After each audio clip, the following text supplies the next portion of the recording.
میرے نبی سرکار نے فرمایا، تین ایسے انسان ہیں جنہیں حساب و کتاب کی اس منازل سے اور اس طرح میدان سے نہیں گزرنا پڑے گا۔ وہ حشر کے اندر کسی قسم کا جب سور پھونکا جائے گا تو انہیں شدت اور سختی محسوس نہیں ہوگی۔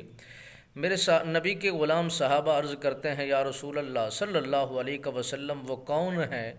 جن پر اس طرح کی حالت طاری نہیں ہوگی؟ وہ اللہ کی دربار میں بغیر حساب و کتاب میں جنت میں داخل کر دیے جائیں گے۔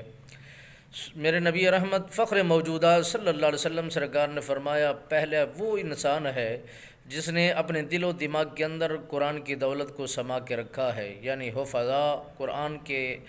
پڑھنے والے، قرآن کو سمجھنے والے، دین اسلام کے مطابق اپنی زندگیوں کو ڈھالنے والے۔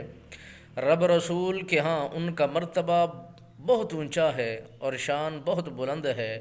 اور انہیں نبیوں کا رفیق مانا جاتا ہے، اور پھر ان کی جو مقام ہے بہت اونچا ہے اور منصب بہت اونچا ہے۔ دوسرا، میرے نبی سرکار نے فرمایا، وہ مؤذن جو مسجد کی خدمت کرتا ہے 7 سال مسلسل،